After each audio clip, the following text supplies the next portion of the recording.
sejak kebangkitan ulama bersama pengikut-pengikutnya istiqomah dan setia jaga akidah dan sunnah Rasulullah. Alhamdulillah segala puji baginya ulama bersama pengikut-pengikutnya istiqomah dan setia menjaga agama nusa dan bangsa. Mari kuatkan niat kita, kita bulatkan tekad kita, terus lanjutkan amal kita, mengembangkan hikmah kita. Assalamualaikum warahmatullahi wabarakatuh. Al-Fatihah. Alhamdulillahi rabbil alamin. Ar-Rahmanir-Rahim. Iyyaka na'budu wa iyyaka nasta'in. Ihdinas siratal mustaqim. Siratal ladzina an'amta 'alaihim ghairil maghdubi 'alaihim waladdallin. Bismillahirrahmanirrahim. Alhamdulil muallimil tullabi wa musahhilil khairi liman yata'allamu. Thumma assalatu wassalamu ala nabi wa alihi wa sahbihi jayudamu. Ya Rabbana kaffir anna dhunubana wa walidina wa liman huwa muslimu. Nad'uka Allahumma ilman nafi'a min yawmina ilal hisabi yaqumu. Amin amin amin wa ya fattahu. Amin amin amin wa ya alimu. Alhamdulillah, alhamdulillahilladzi faqaha man arada lahul khaira fid din wa hadahu sabilal muhtadin. Wassalatu wassalamu ala sayyidil mursalin wa imamil muttaqin sayyidina Muhammadin wa alihi wa ashabihi wat tabi'in. Amma ba'd, fa inna ahsanal hadithi kitabullah wa khairul hadi hadi Muhammadin sallallahu alaihi wasallam. Wa syarrul umuri muhdatsatuha wa kullu muhdatsatin bid'ah wa kullu bid'atin dhalalah. Segenap jamaah Majelis Taklim Nurul Anam, para ibu ustadzah, para ibu hajjah, hadirat sekalian yang berbahagia dan yang dirahmati oleh Allah.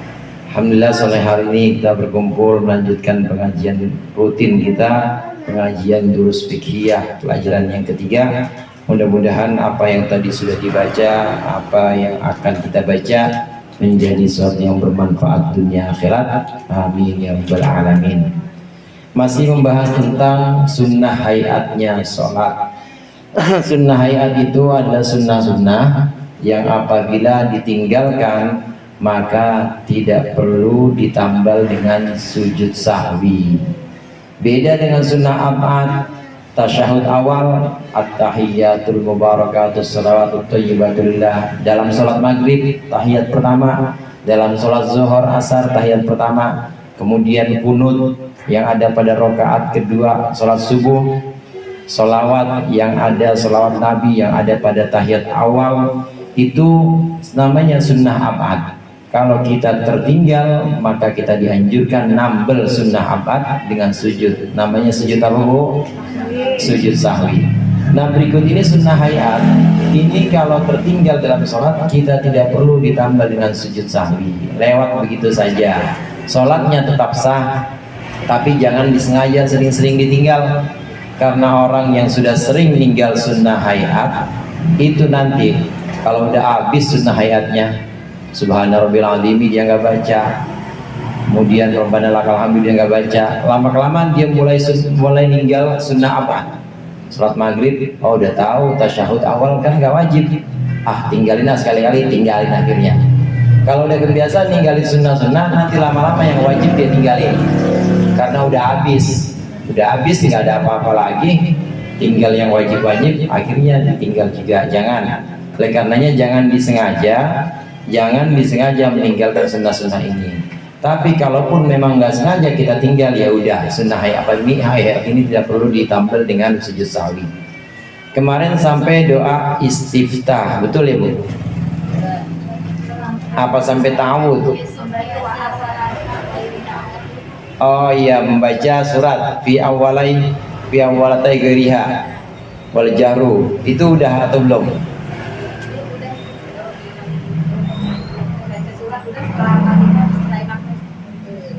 Aligoir ma'mum alladhi yasma'u, membaca Fatihah, membaca surat sesudah Fatihah untuk selain makmum pada 2 rakaat awal sholat subuh, pada 2 rakaat awal sholat subuh, dan juga 2 rakaat awal sholat selain subuh.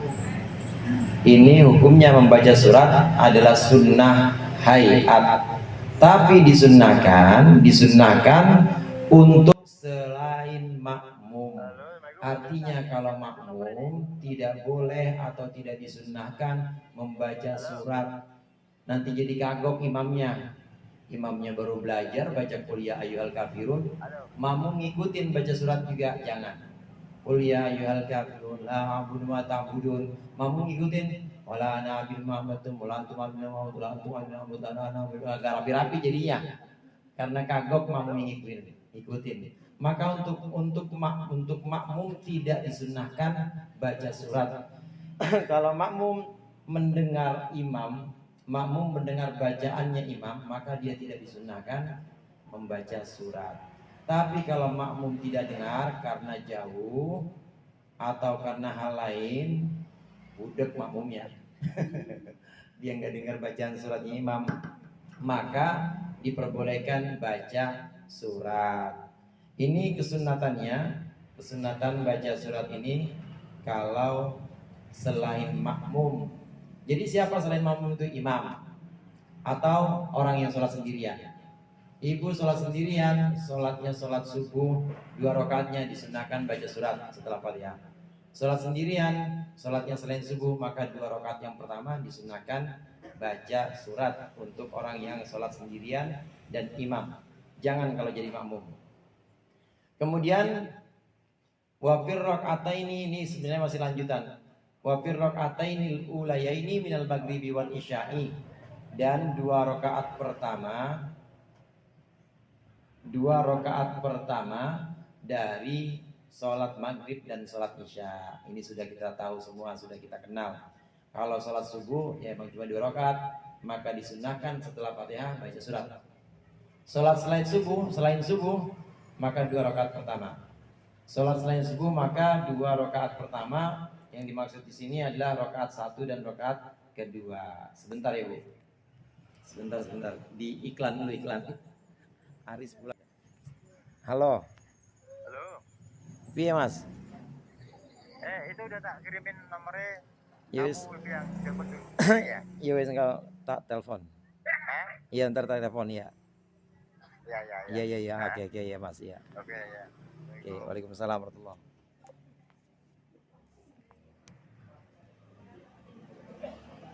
Untuk sholat maghrib, sholat isya, sholat zuhur asar, maka 2 rakaat pertama, maksudnya rakaat 1 dan 2, maka disunahkan baca surat.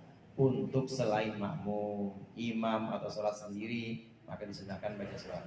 Nah berikut ini yang sunnah ayat yang berikutnya, kita baca sama-sama. Bismillahirrahmanirrahim.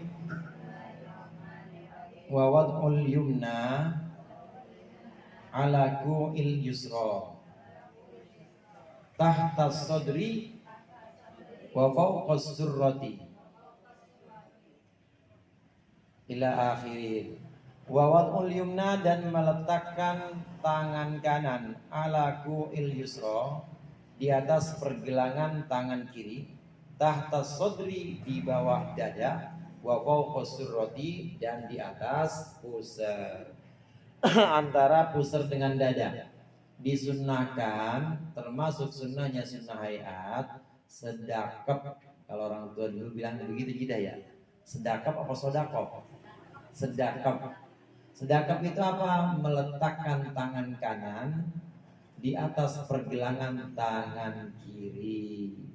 Letaknya di mana? Letaknya antara dada dengan pusat. Ini sunnah, hukumnya sunnah. Sunnah, saya duduk dulu ya. Hukumnya sunnah hayat. Allahu Akbar. Ini yang dimaksud dengan yang tadi kita baca dalam teks. Meletakkan tangan kanan di atas pergelangan tangan kiri. Seperti ini jadinya. Di atas pergelangan tangan kiri. Di mana letaknya? Letaknya ini di antara dada dengan pusat. Jadi nggak boleh juga terlalu di dada. Allahu Akbar, nggak boleh. Atau nggak boleh juga terlalu ke bawah. Allahu Akbar. Kayak orang main bola. Kalau lagi tendangan bebas begitu. Nggak boleh juga di bawah pusar. Tapi antara pusar dengan dada. Itu letaknya. Meletakkan tangan kanan di atas pergelangan tangan kiri antara dada dengan pusar. Ini yang namanya sedekap. Sedekap ini juga sunnah hayat. Gimana Ustaz, saya ngelihat ada orang sholat itu tangannya lenggang aja, nggak sedekap nggak apa, karena itu sunnah hayat, biarin aja nggak apa-apa. Ada emang yang seperti itu Bu. Ada kelompok-kelompok dalam Islam atau ada sekte paham dalam Islam yang memang sholatnya tidak sedekap. Karena itu bukan rukun maka tetap sah sholatnya. Pokoknya asal dia bukan rukun dan dia sama kayak kita madhabnya madhab kiblat, bukan madhab pohon beringin, sholatnya sah walaupun tidak sedekap, karena sedekap ini hukumnya sunnah. Sunnahnya sunnah hayat. Kalau kita memang kita ahlus sunnah wal jamaah, maka disunnahkan sedekap, meletakkan tangan kanan di atas pergelangan tangan kiri. Nah kemudian memang ada orang yang seperti ini Bu. Kelihatan nggak Bu? Allahu Akbar, biasa standar, umumnya begitu. Ada yang begini Bu, Allahu Akbar. Pernah lihat Bu ya? Ibu pernah lihat? Itu memang ada ajarannya. Ajarannya itu apa? Taqdimul yumna atau mendahulukan kanan. Maksudnya ajaran ini, tangan kanan sama tangan kiri itu lebih mulia kanan apa kiri Bu? Maka kalau lebih mulia kanan, karena sholat ini adalah sesuatu yang mulia, maka jatuhkan yang tangan kanan dulu. Jadi tetap duluan kanan. Allah, kanan dulu tetap. Tapi karena ajarannya harus di atas, tetap balik lagi begini. Maksudnya begitu. Jadi ada memang yang seperti itu. Tapi cuma 2 kali. Nggak boleh banyak-banyak. Kalau banyak-banyak digulung-gulung. Kayak buil lah nanti. Anak soleh digulung-gulung, ya terus digulung-gulung. Ini mah jangan digulung-gulung, cuma sekali doang. Ada memang yang seperti itu. Jadi di sini yang penting adalah meletakkan tangan kanan di atas pergelangan tangan kiri antara pusar dengan dada. Jangan terlalu ke atas di dada dan juga jangan terlalu ke bawah. Kemudian wa takbiratu ghairu takbiratil ihram, dan juga membaca takbir ini jamak, membaca beberapa takbir ghairu takbiratil ihrami, selain takbiratul ihram. Takbir yang wajib, yang fardu cuma 1, yaitu takbiratul ihram. Allahu Akbar, hati kita sambil niat usolli fardhu subhi, itu doang yang wajib. Sedangkan takbir-takbir yang lain, takbir perpindahan saat kita dari diri ke ruku, kemudian saat kita dari iktidal ke sujud, saat kita dari sujud ke duduk, ini namanya takbir juga. Takbirnya sama, Allahu Akbar, tapi namanya beda. Kalau takbir yang pertama wajib, namanya takbiratul ihram, rukun. Kalau nggak takbir, nggak sah. Ada orang sholat Bismillahirrahmanirrahim, langsung Al-Fatihah, nggak sah. Kenapa? Takbirnya nggak bunyi. Wajib bunyi takbir itu. Yang dimaksud wajib bunyi di sini adalah takbiratul ihram. Ada takbir selain takbiratul ihram, yaitu takbir perpindahan. Takbir perpindahan ini bahasa Arabnya takbiratul intiqal. Ini perpindahan dari rukun ke rukun, perpindahan dari satu gerak ke gerak lain, ini hukumnya tidak wajib, hukumnya sunnah hayat yang sedang kita bahas ini. Maka kita disunahkan saat kita sholat, takbirnya juga kita ucapkan, bukan hanya takbiratul ihram, tapi takbir perpindahan kita ucapkan, karena ini sunnah hayat. Nah, takbir intiqal namanya. Takbir intiqal ini panjangnya tergantung dengan gerakan kita. Adapun takbiratul ihram boleh panjang. Paling panjang takbiratul ihram itu 12 harokat. 12 harokat berarti berapa alif, Bu? 6, betul. 6 alif. Satu alif kan 2 harokat. Kalau dalam Al-Quran paling panjang itu 6 harokat atau 3 alif. Namanya mad lazim wajib 5. Wajib mutasil 5. Jaiz munfasil 5. Mad lazim mutaqqal ilmi. Waladdallin itu 6 do-nya. Nah, kalau jaiz munfasil sama wajib mutasil 5. Jadi 2,5 alif. Dalam Al-Quran cuma ada itu paling panjang 6. Tapi kalau dalam takbiratul ihram boleh sampai 6 alif atau 12 harokat. Allah sampai habis nafasnya boleh sampai 12 harokat. Kenapa boleh sampai 12 harokat dalam takbiratul ihram? Karena ada yang disebut dengan muqaranah hakikiyah, membarengi takbir kita lisan dengan niat kita yang sempurna. Niat yang sempurna dalam hati itu kan, aku sholat fardu zuhur 4 rakaat menghadap kiblat adaan karena Allah Ta'ala. Itu kan panjang.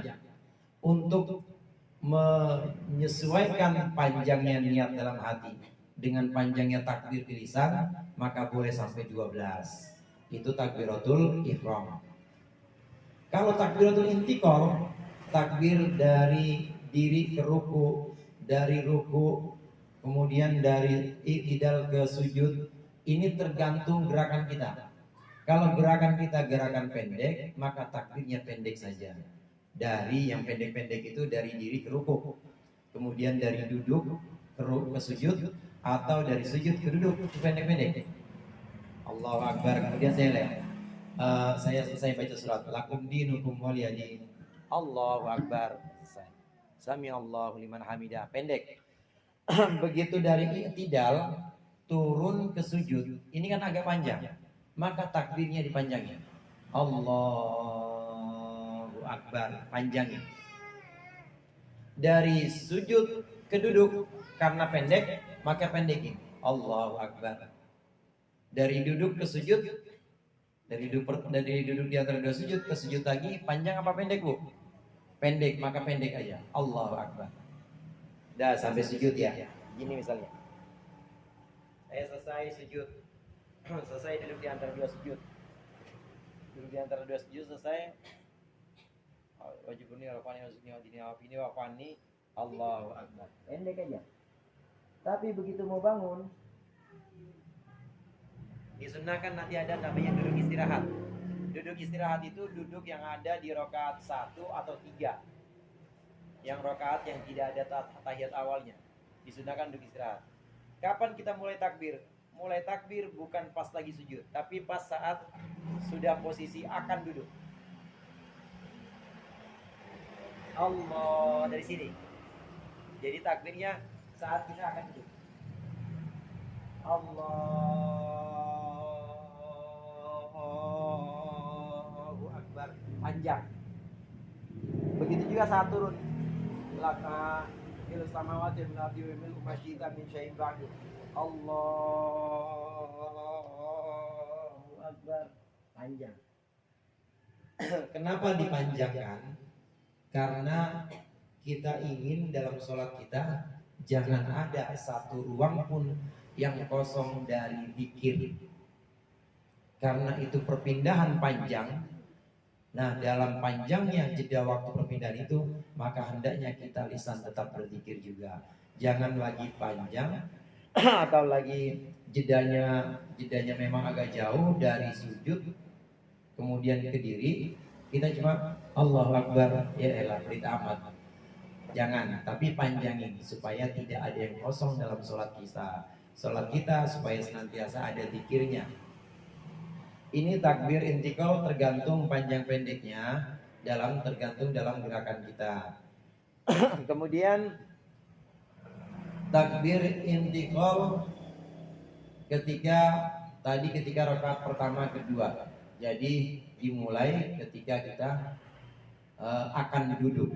Nah, kalau kita ada di rakaat kedua, rakaat yang ada tasyahud awalnya, maka setelah kita selesai sholawat, Allahumma sholli ala Sayyidina Muhammad wa ala ali Sayyidina Muhammad. Allah, panjang lagi. Allahu Akbar. Maaf, Allahu Akbar. Kemarin sudah kita bahas mengangkat tangan. Kemarin sudah kita bahas mengangkat tangan. Kalau diangkat dari tasyahud awal, maka disunahkan angkat tangan kita. Nah, itu takbirnya panjang, kemudian tangannya juga kita angkat. Nah, boleh ibu-ibu lihat sini dan boleh dibandingkan. Ini rakaat pertama. Rakaat pertama yang nggak ada tahiyatnya. Saya sujud. Nah, baru mulai takbir ketika di sini. Allahu Akbar. Tangan saya angkat nggak, Bu? Nggak diangkat. Tapi kalau dari tasyahud, asyhadu an la ilaha illallah, asyhadu anna Muhammadar Rasulullah, asyhadu an la ilaha illallah, wa asyhadu anna Muhammadar Rasulullah, Allahumma sholli ala Sayyidina Muhammad, Allahu Akbar. Bedanya begitu.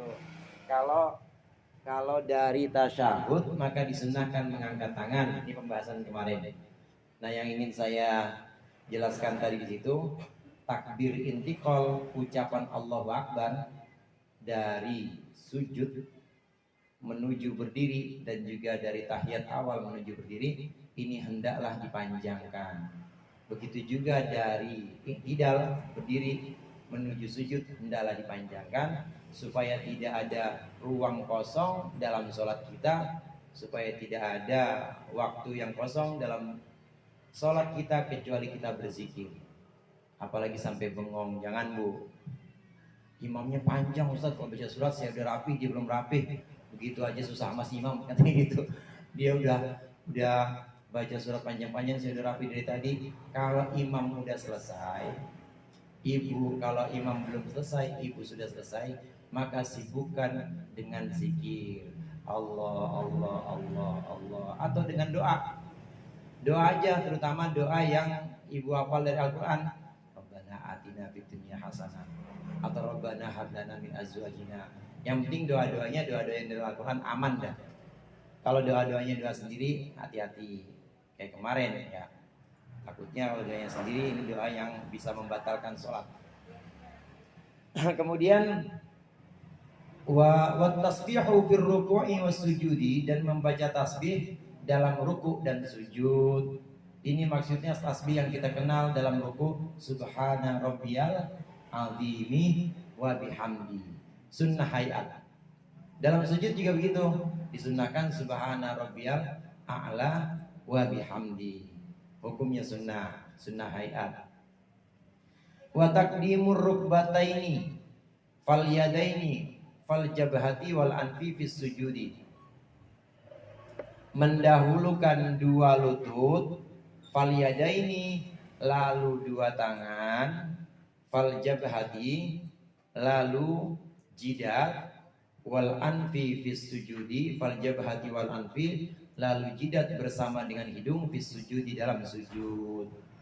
Ini urutan meletakkan lutut, lalu kedua tangan, lalu jidat dan hidung dalam sujud. Disunahkan ketika sujud, ini kita disunahkan untuk tertib atau disunahkan untuk urutannya seperti yang disebutkan di sini. Dua lutut, kemudian tangan, jidat, dan hidung. Begini gambarnya. Saya yakin ibu-ibu begini semua ya. Dari i'tidal. Saat kita i'tidal selesai, milus samawati wal ardi wal masjid dan syaitan. Urutannya 2 lutut dulu. Allah. 1. Tangan, baru jidat sama hidung bareng. Allah. Jadi lutut, tangan, baru jidat dengan hidung barengan. Susah Ustaz, dengkul saya udah sakit banget. Kalau susah nggak apa-apa, boleh. Bu Haji misalnya susah, boleh begini. Ya orang saya juga sering melihat sih. Saya sering lihat bapak apa suka ada yang begitu juga Bu, bukan cuma ibu-ibu. Allah. Ada yang begitu. Iya. Memang ada yang begitu nggak apa-apa. Ini kan sunnah. Ini sunnah. Bagusnya kalau bisa seperti yang tadi diurutkan di kitab, dengkul, 2 tangan, jidat bareng sama hidung. Kalau nggak bisa ya nggak apa-apa. Yang kira-kira gampang buat kita. Bahkan kalau menurut Imam Malik malah lebih bagus yang ibu begitu. Lebih bagus begini menurut Imam Malik. Lebih bagus begini kalau Imam Malik. Samawati wal ardi wa ma syi'ta min syai'in ba'du. Allah, bagus ini. Baru tutup. Ini menurut Imam Malik, gurunya Imam Syafi'i. Lebih urutannya beda. Lebih bagus tangan dulu, habis tangan baru lutut, setelah itu jidat bareng sama hidung. Tapi kalau Imam Syafi'i seperti yang ada di kitab ini. Kemudian juga termasuk, nah ini di sini nggak ada, tapi saya tambahkan. termasuk sunnah kita menopang badan kita saat diri dari sujud maupun dari duduk di antara 2 sujud. Ini disunahkan kita menopang badan kita dengan tangan. Selesai ini, saya udah tasyahud. Allahumma sholli ala sayyidina Muhammad wa ala ali sayyidina Muhammad. Saya kan sebenarnya begini aja bisa Bu. Allah, gagah saya mah. Bisa, nggak pegangan bisa. Tapi tetap, meskipun saya bisa, mampu, masih kuat, tetap disunahkan seperti ini. Allah. Wah, disunahkan pegang begini. Tetap disunahkan saat bangun dari tasyahud awal maupun bangun dari sujud mau berdiri, disunahkan menopang dengan tangan. Ini yang diajarkan oleh Rasulullah. Antara lain hikmahnya supaya jangan belagu. Mentang-mentang habis jogging dia kayaknya sholatnya kuat banget, dia nggak mau pakai penyangga tangan, nggak boleh. Jadi tetap disunahkan menyangga tangan kita ketika bangun dari tasyahud atau bangun dari duduk di antara 2 sujud. Nah ini turun sujud dan naik, turun sujud dari berdiri dan juga naik dari sujud menuju berdiri, maka ada urutannya, ada aturan-aturan sunnahnya. Wajal satul mana tadi? Sujud wa du'aul julusi baina sajdataini wajal satul istirahati wallahu a'lam bishawab. Insyaallah kita lanjutkan pertemuan yang akan datang. Lebih kurangnya saya mohon maaf. Allahul muwaffiq ila aqwamit thoriq. Wassalamualaikum warahmatullahi wabarakatuh.